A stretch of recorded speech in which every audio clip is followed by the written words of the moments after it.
de vista, debatir las problemáticas que más aquejan al pueblo colombiano. Muy buenos días para todos. Hoy nos encontramos en un nuevo episodio de En la Cuerda Floja. En esta ocasión, para debatir y discutir sobre una problemática que ha afectado al pueblo colombiano, en este caso el narcotráfico.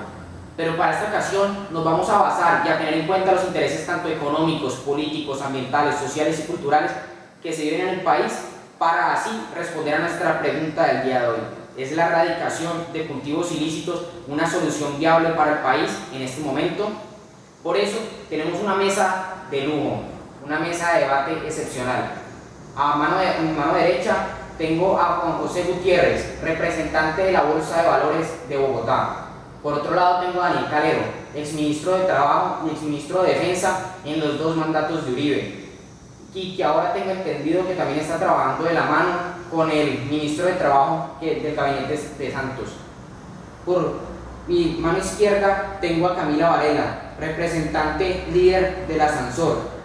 Y finalmente tengo a Sofía Escobar, representante de las autoridades indígenas de Colombia, o como muchos conocen, el partido político AICO. Pero bueno, Daniel, yo creo que a Colombia me gustaría empezar conociendo cómo se vive esta situación o cómo se maneja esta situación desde las altas instancias del poder en Colombia. Bueno, Esteban, muchas gracias por la invitación y un saludo a toda la mesa de trabajo. Desde las altas esferas del país se ha visto que hay muchos intereses que conducen a un poder y que conducen a toda una maquinaria para financiar la política desde el narcotráfico.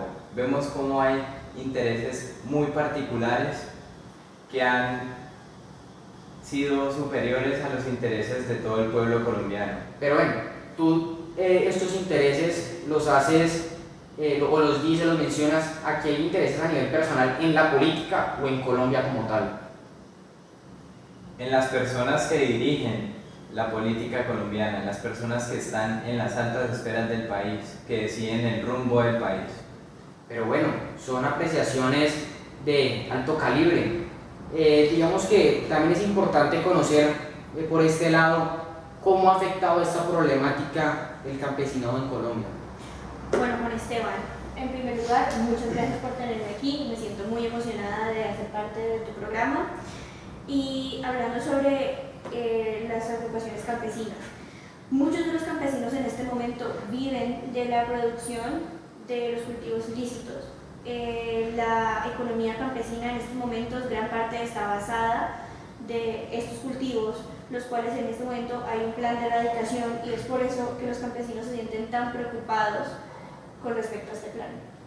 Pero bueno, digamos que también antes de conocer las importantes estadísticas que hacen referencia a todo el lado económico del país, me gustaría también conocer de antemano cuál es tu punto, Sofía, cómo desde el lado indígena se está trabajando esta situación, porque tengo entendido que se ha visto bastante en el país ese roce, ese combate entre lo profano y lo sagrado, entre la percepción que el país tiene entre la cocaína y la coca.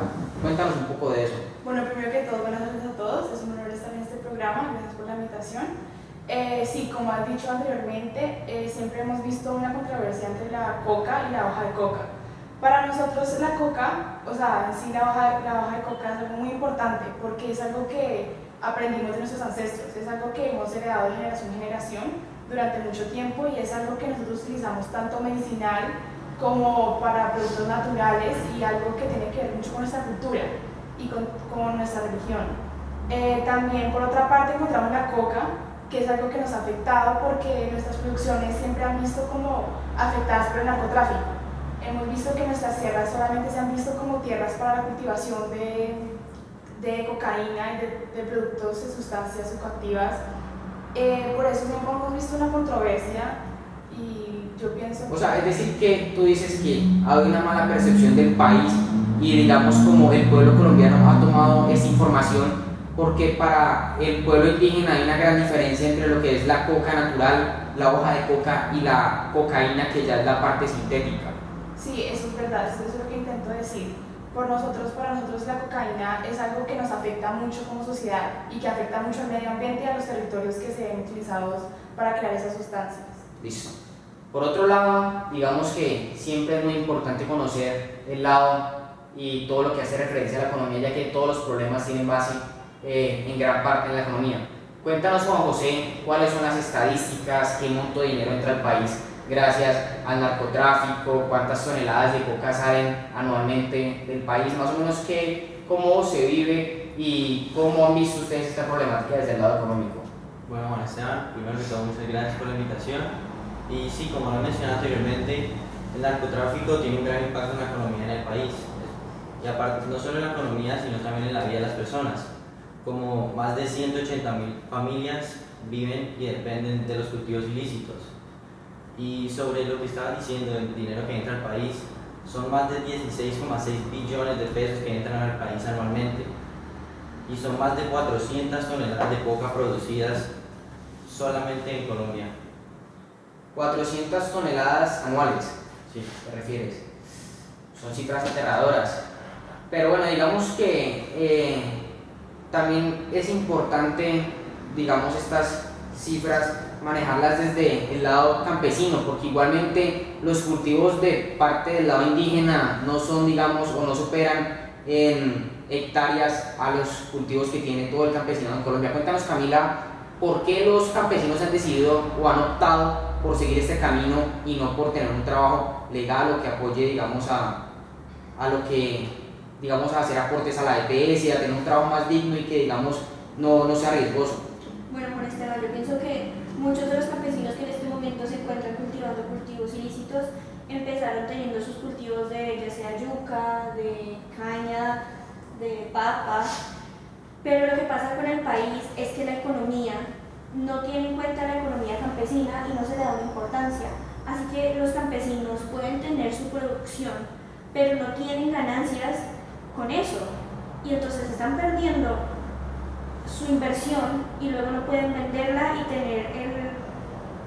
Es decir, o sea, tú dices que desde la apertura económica de Gaviria que se dio, digamos, el campesinado, ya que Colombia es un país, digamos, que se basa mucho en lo que es la agricultura, ha optado, digamos, por estos cultivos, ya que no hay un desnivel, hay un desequilibrio y no hay un soporte, no hay una ayuda de parte del gobierno mediante subsidios para apoyar al campesinado y que en verdad se den los cultivos de productos de papa. Digamos, ¿cuáles son los problemas que hacen que no se den estos cultivos? Porque pues, se ha visto, digamos, muchas acusaciones al gobierno por la falta de infraestructura y no sé qué costos de transporte tengan ustedes.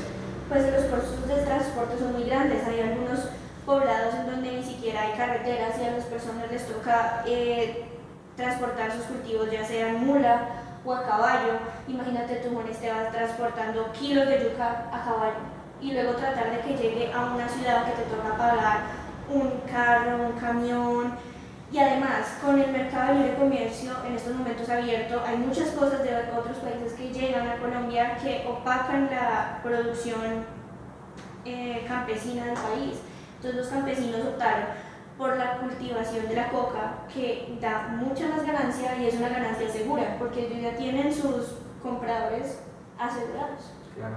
Bueno, digamos que con esos argumentos y esta opinión desde el lado campesino, ¿qué se vive desde el lado de la política? Tengo entendido pues que obviamente tu perfil como exministro de Trabajo es grande, pero no sé qué tan bien o qué tanto conozcas de lo que se ha hecho como planes de contingencia en el Ministerio de Medio Ambiente y Desarrollo. Cuéntanos un poco sobre eso. Bueno, actualmente se está desarrollando un plan de contingencia para ayudar a todas estas familias, para ayudar a restablecer esta crisis que es evidente que ha afectado al país.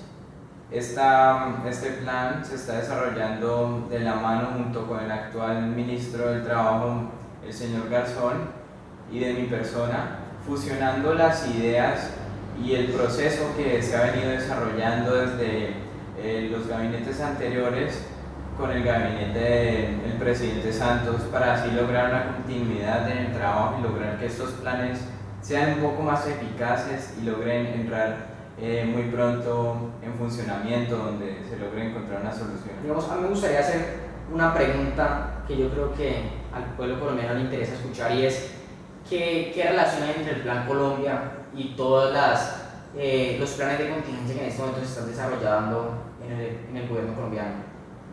El Plan Colombia busca de manera muy grande fomentar la presencia del gobierno, fomentar la ayuda al campesinado, a los indígenas, para darle una solución a esta problemática. Y con el proceso de paz que se viene adelantando, se está desarrollando un nuevo plan llamado el Plan Paz Colombia, que busca de esta manera seguir ayudando a estas dos partes que se ven afectadas. Digamos, desde el lado indígena, ¿qué repercusiones al medio ambiente tienen, digamos, la erradicación de cultivos ilícitos? Bueno, para contradecir un poco lo que dijo Daniel sobre la política y sobre los procesos que Santos ha hecho supuestamente pues hasta nuestras comunidades, a nosotros nos ha afectado mucho eso y hemos visto muchas controversias. Hemos visto movimientos como el de la ONIC, que es la Organización Indígena Nacional de Colombia, en la cual hemos hecho reclamos, hemos hecho protestas sobre los procesos que Santos está haciendo porque no está cumpliendo la palabra de lo que está diciendo. Hemos visto, por ejemplo, que nos quieren ayudar supuestamente con nuestras tierras para poder mejorar nuestra vida cotidiana, para ayudar al medio ambiente, pero no se han visto mejoras en eso, no hemos visto progresos en lo que están haciendo.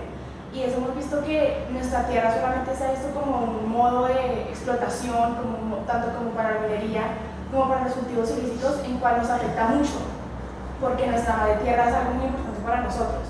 Y nosotros utilizamos nuestros productos tanto como para la naturaleza, para algo que es bueno para nosotros, no para hacerle mal a alguien o mal a nosotros mismos. Listo, digamos que para entender mejor este problema, yo creo que es importante ver estadísticas, no solo en referencia a la economía, sino también al daño ecológico. Pero bueno, pues para eso tenemos aquí el experto en economía. Juan José, cuéntanos un poco, danos estadísticas o más o menos qué sabes del daño ecológico y también de las ganancias que hay en Colombia y en otros países. Porque el otro día veía que Estados Unidos tiene la mayoría de ganancias y lo que en verdad gana Colombia es muy poco.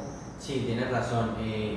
Colombia, a pesar de ser el que cultiva los productos, el que le hace todos los tratados que tienen que hacer de los cultivos, y aparte de exportarlo, los países grandes como Estados Unidos se quedan con el 90% de las ganancias y eso no es muy viable para Colombia. Y apoyando lo que decía Sofía, al echarle veneno a los cultivos hace que los campesinos quieran desplazarse a otros lados para seguir con su trabajo. Y bueno, digamos que, permíteme un poquito, en las zonas como el Cauca, digamos la Amazonía, los llanos orientales, ¿qué pasa con el medio ambiente? Porque se tiene entendido que igualmente este monocultivo, y a pesar de ser monocultivo y no un policultivo que le da mucha más nitrógeno al suelo y que le da más materia prima, ¿qué pasa con estos venenos? Porque pues estas fumigaciones no creo que ayuden de a mucho, digamos, a lo que es la selva amazónica. Claro, eso es lo que hemos visto en nuestros territorios. Por ejemplo, el Cauca, que es un territorio muy utilizado para estas plantaciones, ha sido muy afectado y por eso hemos visto muchas muertes, por ejemplo, muchas guerras, muchas protestas, porque puede que nuestra tierra sea muy buena para las cultivaciones, pero es una tierra que ha sido heredada de nuestros ancestros, es una tierra sagrada para nosotros, que la utilizamos como debemos y como vemos también ayudando, pues, teniendo el punto de vista de nuestro representante económico. El gobierno solamente le interesa las partes de las empresas multinacionales, no teniendo tanto, no basándose en la parte social de nuestro país. Bueno, pero digamos que la idea en este programa no es tanto mostrar las acusaciones, sino también buscar soluciones y hacer conclusiones, porque estamos en un año que es crucial empezar a tratar estos temas y empezar a sacar soluciones, porque pues si Dios quiere la paz se va a firmar en este año y muchos dicen que firmar la paz no es tan difícil como generar un proyecto competente para el posconflicto. Entonces digamos, ¿qué creen tanto desde el lado del campesinado como del lado indígena? ¿Qué solución se podría tener para de verdad darle un gran apoyo a estas comunidades y a ustedes como tal para que el proyecto del Plan Colombia sea un proyecto, digamos, incluyente? Yo pienso que se tiene que hacer un plan de reemplazo de cultivos. No solamente se trata de erradicar los cultivos y decirle a los campesinos que se tienen que mover a otro lugar, se les tiene que dar más opciones, se les tiene que dar una ayuda para mostrarles cómo su economía puede aumentar, y además de eso se les tiene que tener en cuenta la economía, porque nos pueden decir que podemos plantar yuca, pero a fin de cuentas, ¿de qué sirve plantar la yuca si no se va a tener la ganancia que se necesita? Y las personas necesitan de una ganancia para poder vivir, y es por eso que se empiezan a buscar otras salidas como el cultivo de la coca, que hacen que nuestro país recaiga en el ciclo del narcotráfico. Es decir, o sea, desde el lado tanto como pues, el Ministerio de Trabajo, el Ministerio de Medio Ambiente y Desarrollo, el Ministerio de Ambiente de Salud, pues hay que trabajar fuerte, porque es que también el hecho de que ustedes, digamos como campesinos, o no tú exactamente, pero sí las poblaciones campesinas que tengan estos cultivos, pues hay que tener en cuenta que este tipo de trabajos informales pues no hay aportes a la seguridad social en el país, por lo cual se crea un déficit en las instituciones, y es el mismo gobierno el que tiene que cubrir esos huecos. Entonces yo diría que no sé qué piensen ustedes o qué anhelos tengan de recibir ayuda de la parte política o de todas las altas instancias del poder en Colombia.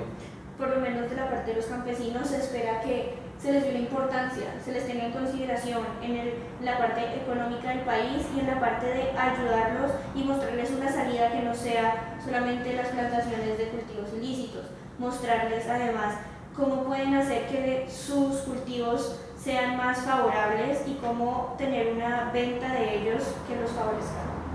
Pero bueno, digamos que tampoco se trata de que las soluciones las brinde solo el gobierno. Ustedes como campesinos, ¿qué pueden hacer para aportar en esta situación? Yo pienso que se tiene que dar también la aceptación de parte de los campesinos de que se tiene que dejar de trabajar en la cultivación de sustancias psicoactivas y entender... Pues no de sustancias psicoactivas como tal, pero de los cultivos Sí, de amapola, marihuana, sí, de exacto. coca. Y que aunque sea más fácil venderle eso a los narcotraficantes, pues no se le está haciendo una ayuda al país y no se está logrando el progreso que se necesita. Entonces se necesita una aceptación por parte nuestra, pero a la vez una ayuda por parte del gobierno, y que se nos dé una voz y una consideración en la parte económica del país. Y apoyando lo que está diciendo Camila, que puede ser una de las razones principales por las que los campesinos prefieren tener los cultivos ilícitos que tener ganadería, es porque solamente con 1,5 hectáreas de cultivos ilícitos ellos pueden subsistir y tener una vida plena, digna, sí, exacto. Mientras que si tienen ganado y todo eso, necesitan mucho más espacio, necesitan muchos más alimentos, un lugar más como digno para ellos, como con mejor paso y todo eso, pero para los cultivos no necesitan tantas cosas. Entonces puede ser una de las razones más fáciles, por decirlo, por la que escogen eso. Muchas gracias por tu intervención, José. También digamos que no sé qué se pueda decir desde el lado político, ya concluyendo un poco y sacando conclusiones de si eso no es la erradicación de cultivos ilícitos una solución viable para acabar con el narcotráfico, porque hay que tener en cuenta que esta solución va más hacia el lado de producción y más hacia el lado de consumo y pues exportación de las sustancias psicoactivas. ¿Qué nos puedes decir, Daniel, sobre esta problemática? Bueno, mediante el Plan Colombia lo que se busca es atender aquellas zonas donde la violencia está estrictamente relacionada con los cultivos ilícitos, donde se busca programas para atender a los desplazados, a los campesinos, para asesorarlos y para ayudarlos. Y esto es un proceso que se viene desarrollando poco a poco, pero es un proceso que busca la inclusión de ellos en la economía del país y en la economía legal, donde busquen ingresos legales y unos ingresos dignos. Listo, digamos que ya para cerrar el debate y la discusión del día de hoy, es importante que desde ambas partes se dé un progreso, porque pues no es solo decir, bueno, vamos a buscar apoyo de los políticos y de las altas instancias de poder, sino que en verdad también se dé ese razonamiento del campesinado de decir, bueno, pues vamos a dedicarnos a otro cultivo con el apoyo del gobierno y tratar de sacar adelante esto, porque igualmente el tener cultivos ilícitos no es que le haga mucho bien a la parte del medio ambiente. Digamos, entonces, ¿en qué se comprometen finalmente para poder cerrar el debate de hoy? Yo pienso que nosotros nos comprometemos a tratar de tener otros cultivos, a irnos por una manera más legal de mantener nuestra economía y de aceptar que aunque sea más fácil, los cultivos ilícitos no es la salida y no está ayudando en verdad a nadie, porque también está afectando al país y es el país donde nosotros vivimos y nosotros también queremos ver una Colombia en paz, sin narcotráfico, y yo pienso que ahora nos comprometemos. Sí, y además, aparte que hay 58.000 hectáreas de cultivos ilícitos en Colombia, pues no es muy viable para la economía del país tener tantos cultivos porque aparte de eso, esto conlleva que el gobierno quiera erradicarlos todos o si no la mayoría y no ayuda mucho a la economía porque solamente fumigar una hectárea vale más de $500.000, entonces eso no es muy viable para la economía de Colombia. Listo, José, muchas gracias. Digamos que sí hay que tener en cuenta todas estas cosas para nuestros televidentes el día de hoy. Esperamos que este programa haya sido de gran ayuda y de gran aporte para lo que es la opinión pública en Colombia y comprometámonos todos a eso, a hacer el cambio que queremos ver en nuestra sociedad, porque es un año difícil para Colombia, pero es un nuevo reto y es algo que todos debemos asumir. Ayudar al posconflicto no es algo que solo le compete al gobierno, porque la paz no es del gobierno, la paz es de todos los colombianos. Entonces, a ustedes muchas gracias por haber estado hoy, por haber compartido sus opiniones, sus puntos de vista